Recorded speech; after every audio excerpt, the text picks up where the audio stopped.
fine YouTubing. Nah, that's kind of rude, isn't it? How y'all doing, YouTube? Well, it's a Monday. It's a new week.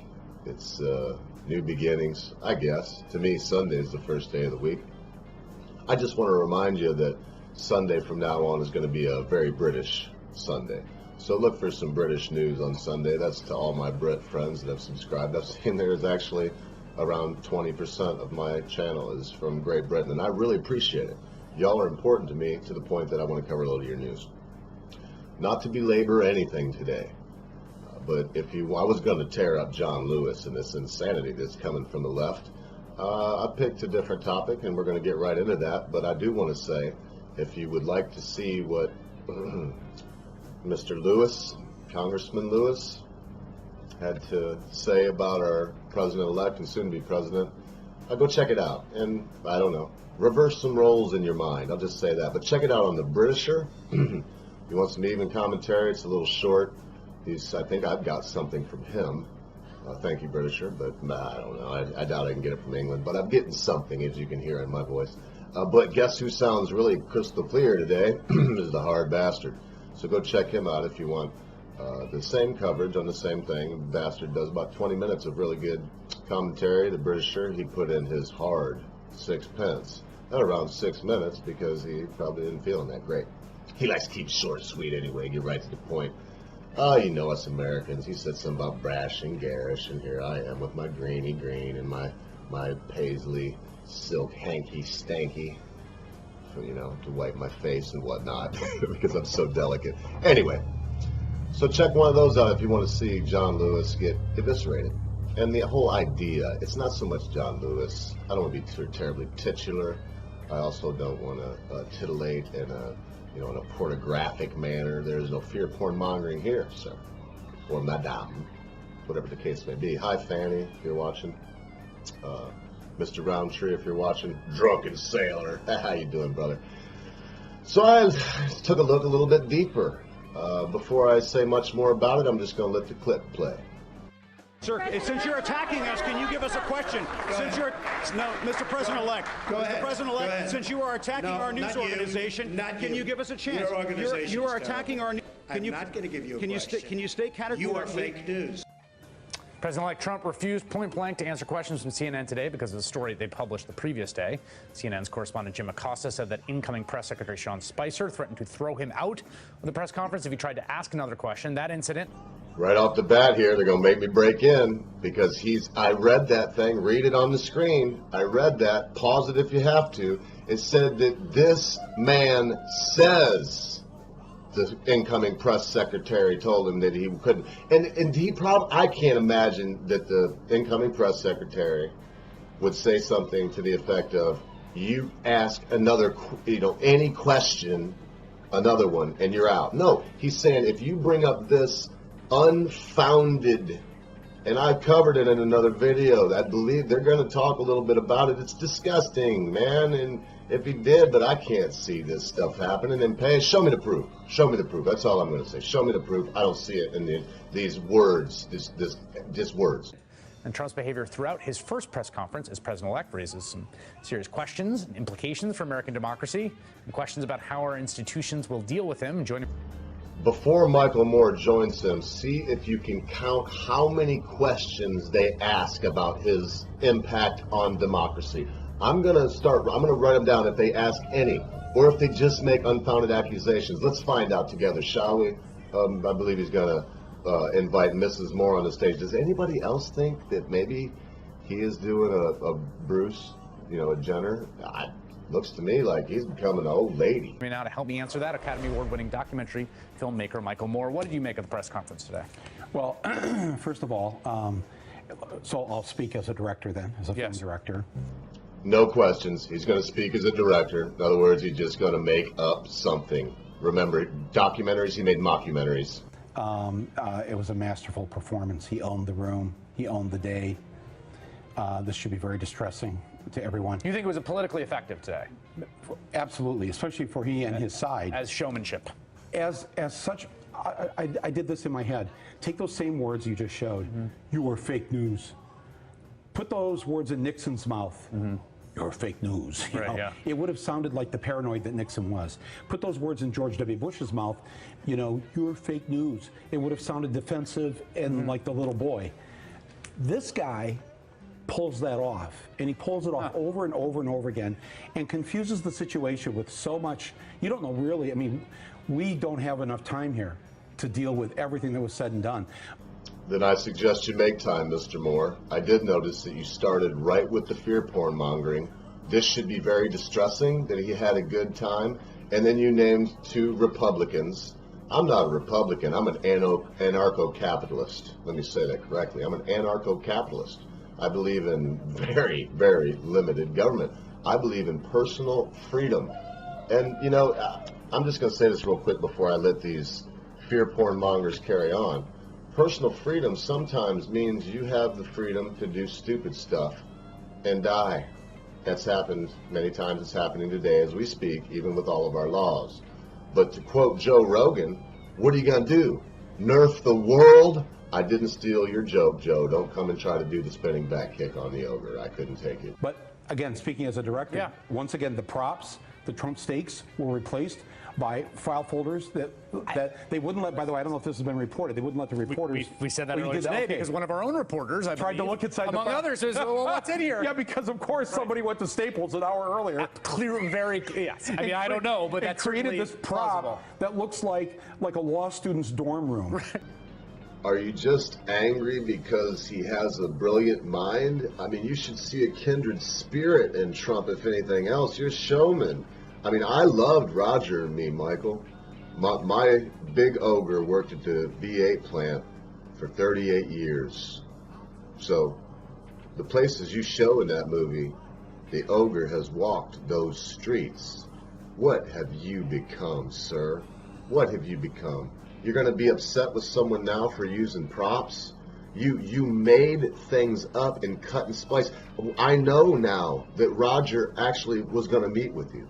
A lot of these people would, but then, you know, you cut it to make it look like they didn't. What you did to Charlton Heston, sir, was unprofessional and unconscionable. You are a joke. You know, it's like it really it's like how obviously we've thought this through and obviously we've addressed the conflict of interest. Just look at how many sheets of paper there are. Just look at all this paper in an era where none of this is really on paper. Right. So it's so this is where now, after this, what happened today, the threat against CNN, right, and NBC has suffered the same sort of threat. Sure. One might also put it that Trump has suffered the accusation that some of his staff members have made these threats. I have seen no evidence whatsoever. Is there a letter that says they didn't want him to do it? It didn't show that. It showed this person making a statement. I can make a statement right now. In fact, I made a statement earlier about Michael Moore. Is he trying to transition into a woman? I'm asking that in honesty. That doesn't mean he is doing it. I don't have any foundation for that. I don't have any paper, nothing backing it up. I don't have pictures. They don't have anything backing this up. It's nonsense. It's whole cloth. He's attacked our reporter Katie Turn multiple occasions, and right. Yeah. Absolutely. So now it's critical that the media do its job. And do not be afraid. Do not back down. Do not try to, because BuzzFeed, screwed up in some way because of the Michael Cohen thing. Right. Don't now not do your job, because this clearly was something that wasn't vetted. Michelle Fields also said that Corey Lewandowski grabbed her and viciously threw her to the ground. Luckily, in this day and age, we had a lot of video about, covering that. So where's the video? Where is the evidence? People can say anything. They can say anything. I'm trying to show you, especially with this example. Think about it. If you don't remember it, look up Corey Lewandowski. Type in Corey Lewandowski grabs Michelle Fields by the arm, and you'll see the whole deal. It's all on YouTube. It's there. It's a lie. He grabbed her by the arm because she was trying to walk where she'd already been told, you cannot go. These people do things they're told. You can't do this. We're not talking about freedom of speech. We're talking about unfounded stuff to try to put it out. And they're talking about fake news. No, listen, come on and come to my house. I'll give you the real news if you want the real news. Find it. So here's my, so you're referring to, of course, that dossier which had circulated. It was published by BuzzFeed. It contained a bunch of completely unverified and possibly unverifiable, frankly, outlandish and lurid accusations. Right. Oh, yes, sir. Just gloss right over that like that's not the entirety of the story. It's insane. No one should have. This is unfounded. It's like in, you know, this is from memory, but Larry Flint put in an issue of Hustler magazine that he made up this vodka name, and it said that this vodka was so good that after drinking a fifth of it, Jerry Falwell had sex with his grandmother in an outhouse. He got sued for that. But that's satire. These people are running on something that they're trying to make you feel like it's real. This, in my mind, at this point, is near slander. And if it's written, it's libel. That's what those laws are there for. They're to protect you. Also, if I want to make fun of Donald Trump and make fun of his hair, which his hair is kind of... If I want to make fun of him, which I will be, I'm going to make a whole video about mocking him because I think he's hilarious, coming up here really soon. But that's my business. That's satire. And if you don't know that that public figure didn't have sex with her grandma in a house, you're stupid. And you shouldn't even be allowed on the interwebs. Okay? You know, you could tell from the very first moment that in a sort of smart tactical sense, they were going to attack the weakest point, right? So that was totally distinct from the CNN report, right? But he conflated the two, very wisely, I thought, to sort of attack them both and correct. Right. Cigar! You gotta be kidding me, right? And the main story, really, as if you're a serious journalist, isn't the salacious prostitute stuff. It's the second point, which is, was there collusion between the Trump campaign and any Russians during the campaign? And that's worthy of the investigation that apparently the FBI and others are doing now. I suggest you check out my Russian hackers video and see that this is just more fake news they're pushing on you, hoping to shovel you horse manure. They want to go get your horse manure and shovel it in a truck and bring it to you. If you want to eat horse manure, go right to the source. It will be fresher. You should note that Jim Acosta, that was the question he was asking, actually, was can you state categorically? It was dodged. Acosta then said afterwards that someone from ABC asked that, and the president-elect did say no, so I want to enter that in the record. Here's How do you state categorically that something is false that never happened, that is unfounded, that the people that produced it and wrote it and put it on the interweb said it was unfounded? This is made up horse crap. You want to talk about Russia? Is this Huma Abedin? Is she sitting by a computer somewhere with Anthony, look at my wiener?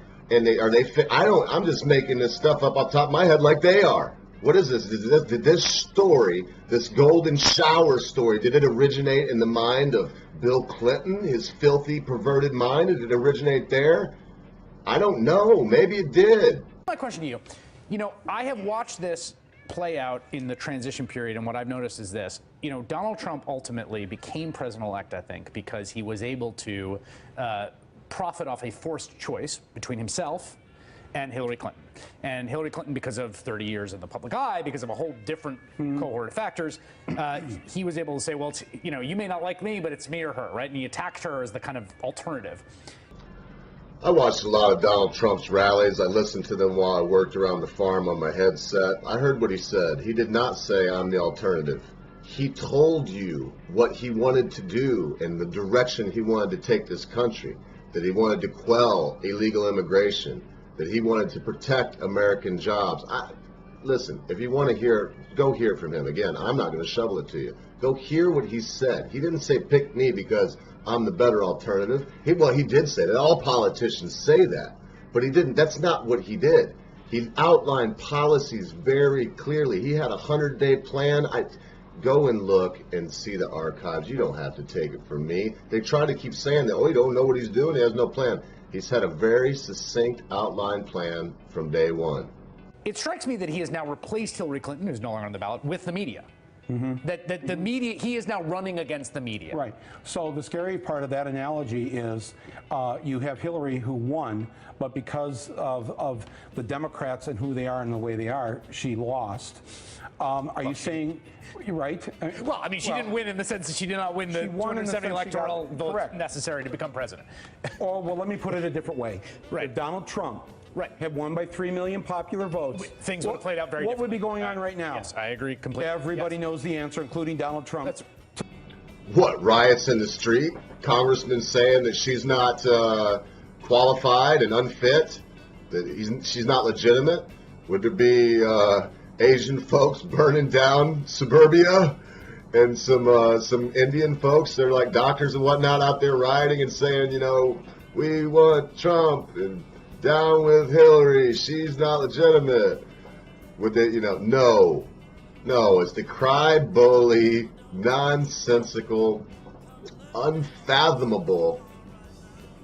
Don't say anything that could hurt my delicate SJW ears. That's what it is, my beloved friends and family all around the world. Freedom is not held uniquely by Americans. Freedom, I said before, freedom was invented by Great Britain, and that's not true. All throughout history, there have been free peoples, and we could be that again. But not by following this kind of logic that they're laying down on you. This is insanity. He's not running against the media now.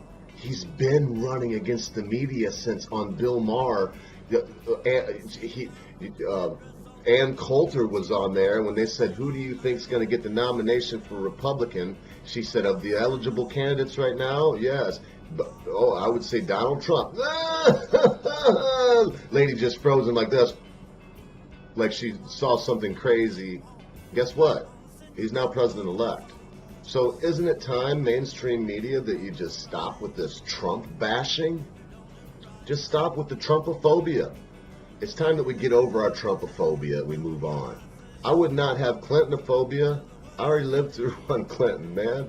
The 90s was rough. Everybody says it's so great. When he took office, and if you want to blame it on George Bush the first and as president, you know, the elder George Bush, you want to blame it on him, that's fine.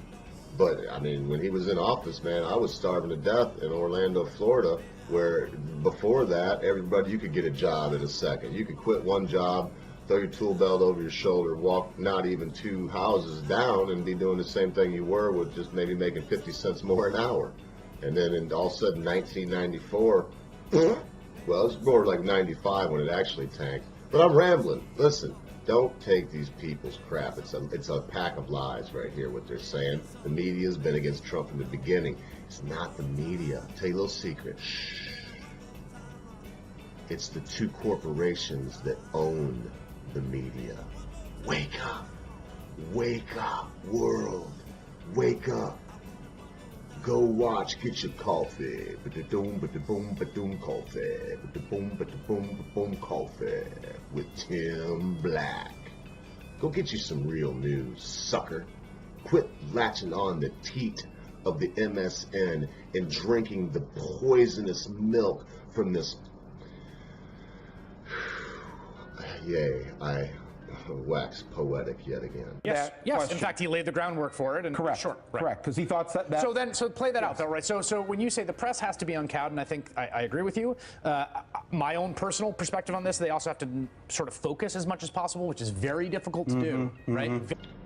I'm not big on ad hominem attacks, but I'm not going to even lie. I didn't check the title of this. I know Michael Moore. I'm not even sure who this MSNBC dude is, but does anybody else get the impression that he's a stumbling and bumbling and fumbling and mumbling and fawning idiot?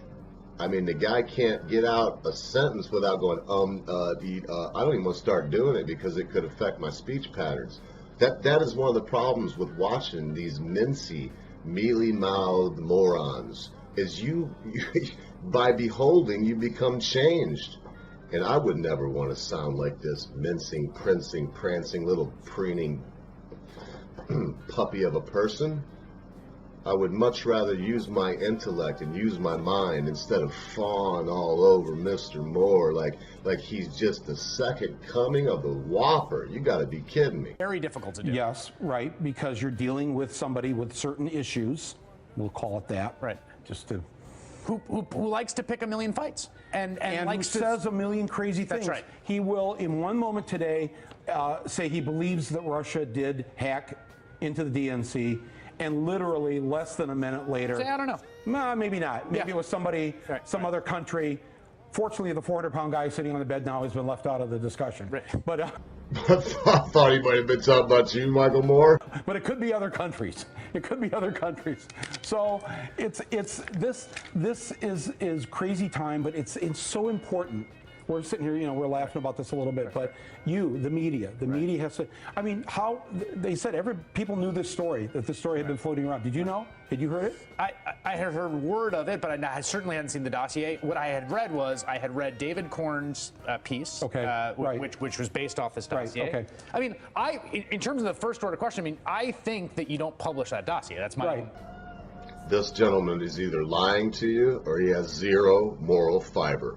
And why do I say that?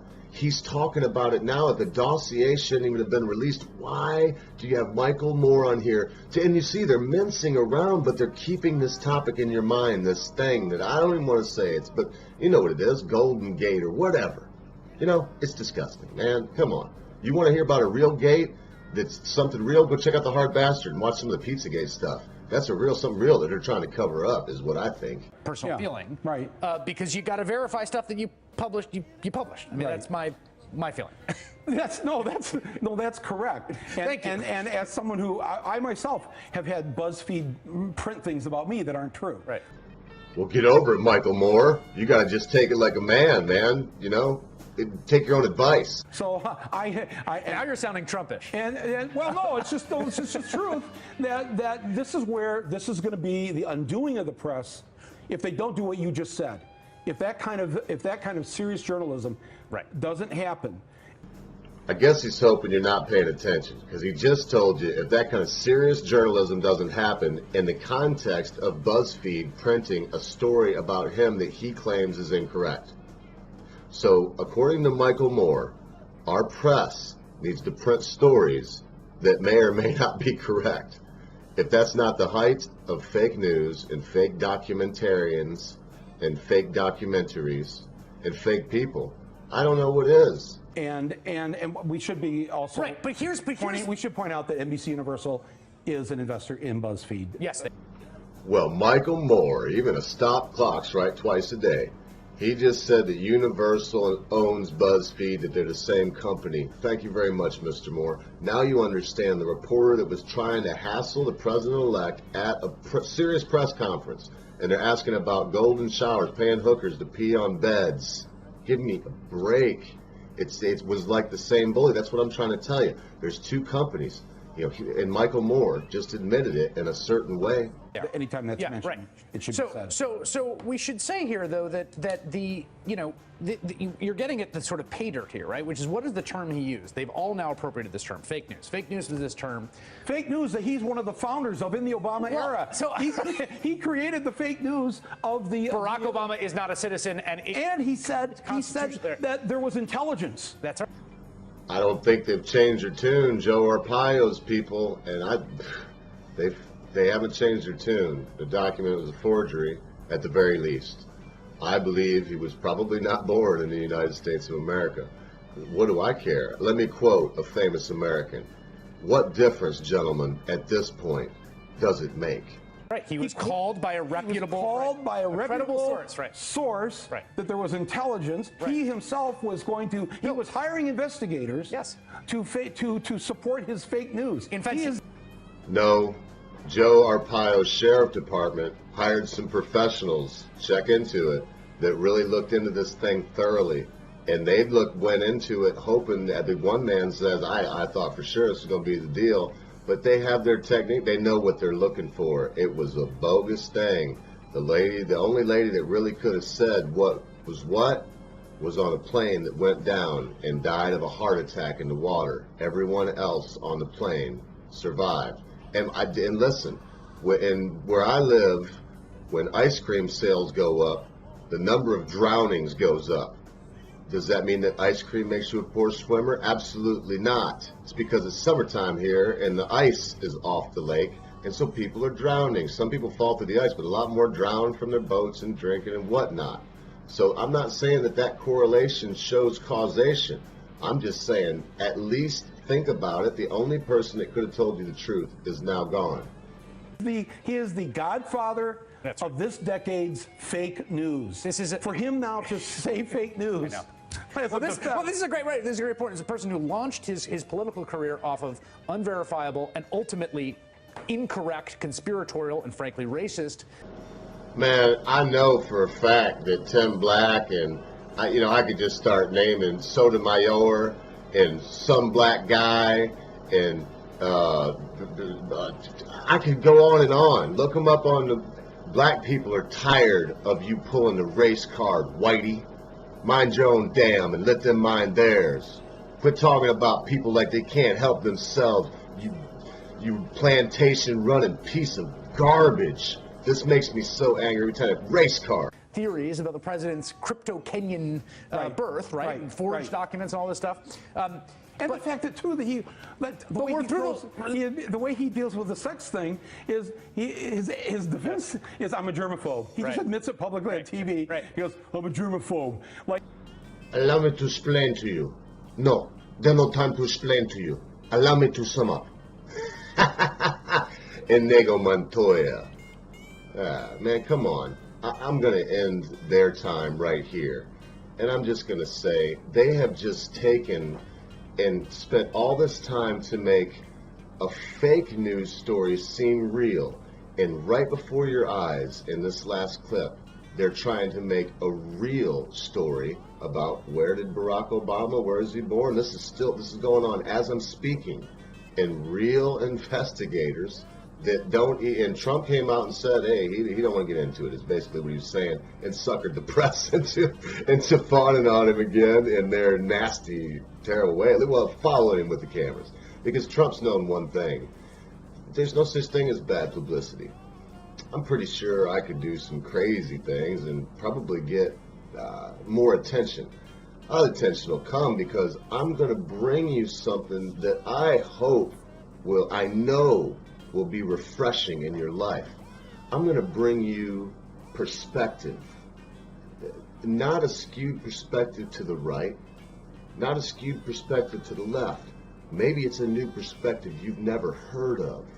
Not on the hard bastard, probably never on the Britisher. I've never asked him. I believe these people have serious political leanings. I'm more along the lines of, with Adam Kokesh on the political thing, more on the lines of Stefan Molyneux. I don't believe that anyone should steal from me, and what I mean by that is send people with guns to my house to take my money if I don't willingly give it to them. La Cosa Nostra, as the Italians called it, or translated into English, our thing, has been doing that for an awful long time. In La Cosa Nostra, you get a knock on the door. When you answered it, there'd be a couple of big guys there and a little one in the middle, and he'd have a briefcase, and he was an accountant, is what he was. He would say, sir, ma'am, you're going to have to give me, it looks like $50 this week for your protection. Well, of course, the question then is, why, sir, protection from whom? And the answer is always, why, ma'am, sir, by protection from the two gentlemen on my right and my left. Because if you don't pay me the $50, I won't tell them to stop breaking your arms and your legs. What's the difference between that and people with guns coming to your house and making you pay money if you want to or not? All that said, I would of course support my local government and my local community. I would do everything that I could with my mind, with my body and my strength, my resources also, to help my community be a better place. And I believe in my heart that Stefan Molyneux and Adam Kokesh are correct, that we are free and beautiful individuals, to quote Adam. Please, go listen to his book. The man is so kind that he's taken the time out of his life to not only write it for you, but to read it to you, and not to charge you a red cent for it. Adam, my Jewish brother, you are a saint for that. He engaged in something called civil disobedience once, and he paid the price. He went to a stinking, rotting jail. But before I give you my tagline, I want you to remember these words, and I'm telling you, this might sound a little rehearsed, but I want this to come through. There's nothing written down here, folks. There's nothing. These are just notes about my ancestry that I was looking into today. Hearken, friends, when freedom fails, The best men rot in stinking jails, and those who cry to appease are hung by those they tried to please. Please yourself and please your family. Be quick to say you're sorry. Be even quicker to accept an apology. It doesn't matter how big that thing that person in your life that you love has done. Do it now, because in a moment you think not, your loved ones, they're going to depart from you.